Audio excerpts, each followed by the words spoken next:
ஆண்டவரால் ஆசீர்வதிக்கப்பட்ட அருமையான தேவ ஜனங்களே, இன்று நாம் வாசிக்கக்கூடிய தலைப்பு என்னவென்றால் புதிய நிர்வாகம்.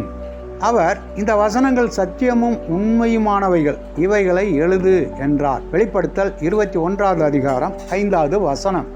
ஒரு நாள் ஒரு போதகர் தன் குடும்பத்தோடு உணவு விடுதிக்கு சென்றார். வெளியில் பார்த்த பொழுது அது அழகு நிறைந்த தோற்றத்துடன் காணப்பட்டாலும் உள்ளே போன மாத்திரத்தில் அவர்களுக்கு மிகுந்த ஏமாற்றம் காத்திருந்தது. மேஜையின் விரிப்பு சுத்தமாக இல்லை. உணவு கொண்டு வருவரின் சீருடை சுத்தமில்லாமல் இருந்தது. உணவு பதார்த்தங்களும் நல்ல சுவையுடன் இல்லை. உணவு பரிமாறியதில் நல்ல ஒழுக்கங்கள் கடைபிடிக்கப்படவில்லை. குடும்பத்தார் அனைவரும் இனிமேல் இந்த உணவு விடுதிக்கு வரவே கூடாது என்று தீர்மானித்தார்கள். 2-3 ஆண்டுகளுக்கு பின்பு ஒரு நாள் அதே வீதியில் செல்ல வேண்டிய சூழ்நிலை அந்த போதகருக்கு ஏற்பட்டது. அதே விடுதியை பார்த்தால் மிகவும் வித்தியாசம் தெரிந்தது. உடனே அவர்கள் இப்பொழுது எப்படி இருக்கின்றது இந்த விடுதி என்று பார்க்கலாம் என்று அனைவரும் அதே விடுதிக்கு சென்றனர். என்ன ஆச்சரியம்! உள்ளே நுழைந்த மாத்திரத்தில் ஒரு வரவேற்பாளர் வரவேற்று அவர்கள் அமரும் இடத்தை தெரிந்தெடுத்து கொடுத்தார். மேஜை விரிப்புகள், தொங்கு திரைகள், பணியாளர்களின் சீருடைகள் அனைத்தும் பளிச்சென்று மிகவும் அழகாக துப்புரவாக இருந்தன.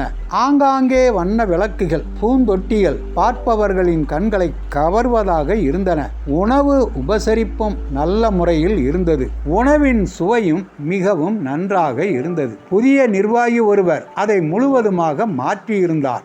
ஒருவன் கிறிஸ்துவுக்குள் வரும்பொழுது கிறிஸ்துவாகிய புதிய நிர்வாகியை பெற்றுக்கொள்கிறான். அவர் நம்மை ஆண்டு நடத்தும் பொழுது நமது வாழ்க்கை, நமது குணங்கள் எல்லாம் மாறி புதிய மாற்றங்களை நம் வாழ்வில் மலர ஆரம்பிக்கின்றது. அதைத்தான் வேதாகமம் ஒரு மனிதன் கிறிஸ்துவுக்குள் இருந்தால் அவன் புது சிருஷ்டியாய் இருக்கிறான், பழையவைகள் ஒளிந்து போயின, எல்லாம் புதியதாயின என்று சொல்லுகின்றது. 2 கொரிந்தியர் 5வது அதிகாரம் 17வது வசனம். நமது வாழ்க்கையை யார் நிர்வாகம் பண்ணுகின்றார்கள்? இயேசு கிறிஸ்து நம்மை நிர்வாகம் பண்ண நாம் அழைத்தால் அவர் நமது உள்ளத்தில் வருவார், நமது குணங்களை எல்லாம் மாற்றுவார். பரலோக ராஜ்யத்திற்கு செல்ல தகுதியான பிரஜையாக நம் அனைவரையும் மாற்றுவார். அவருக்கு நம்மை ஒப்பு கொடுக்க நாம் தயாராக இருக்கின்றோமா?